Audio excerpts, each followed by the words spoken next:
ছদ্মবেশী দীপাকে কেক খাইয়ে দেওয়ার সময় সূর্য তার মুখটা দেখে চিনতে পেরে যায় যে এটাই তার দীপা, আর সকলের সামনে দীপা বলে তাকে জড়িয়ে ধরে। হ্যাঁ বন্ধুরা, অনুরাগের ছোঁয়া ধারাবাহিকের আগামী পর্বগুলোতে আমরা ঠিক এমনটাই দেখতে চলেছি। সূর্য এক এক করে সকলকে কেক খাইয়ে দেওয়ার পর ছদ্মবেশী দীপাকে কেক খাইয়ে দিতে যায়। তখন দীপা অবাক হয়ে তার ডাক্তারবাবুর মুখের দিকে তাকিয়ে থাকে, আর সূর্য দীপার মুখটা দেখা মাত্রই তার পুরনো সকল স্মৃতি মনে পড়ে যায়। দীপার সঙ্গে কাটানো সকল মুহূর্ত এবং তার আফসার চেহারা তার চোখের সামনে ভেসে ওঠে। এদিকে সোনা তার বাবাকে দীপালির সামনে কেক নিয়ে দাঁড়িয়ে থাকতে দেখে প্রচন্ড রেগে যায়। সঙ্গে সঙ্গে তার বাবার কাছে গিয়ে বলে ওঠে, বাবা তুমি এটা কি করছো? তুমি কেন ওকে কেক খাইয়ে দিতে যাচ্ছ? ও তো কাজের মহিলা, তোমাকে ওকে কেক খাওয়াতে হবে না। এই বলে টান দিয়ে সূর্যকে নিয়ে যেতে লাগে। সূর্য একটু এগিয়ে আবারও দীপার দিকে তাকায় আর বলে ওঠে, না এটাই আমার দীপা।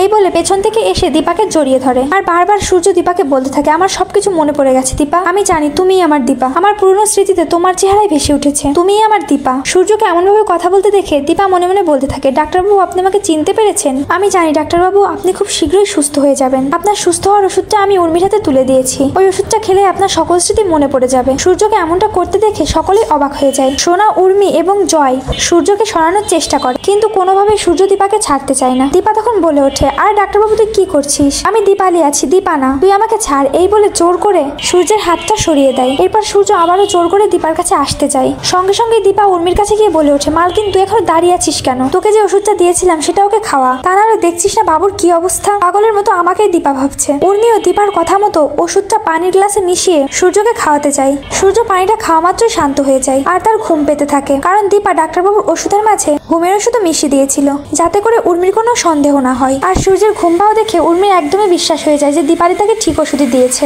এরপর দেখা যায় সোনা, জয় এবং কৃষ্ণ মিলে সূর্যকে ঘরে নিয়ে গিয়ে ঘুম পাড়িয়ে দেয়। তো ভিউয়ার্স, এভাবেই যদি দীপা সূর্যকে সুস্থ করে তুলতে পারে তাহলে আপনাদের দেখতে কেমন লাগবে কমেন্ট করে জানিয়ে দেন আপনাদের মতামতটি। আর চ্যানেলে নতুন হয়ে থাকলে অবশ্যই চ্যানেলটি সাবস্ক্রাইব করে রাখবেন।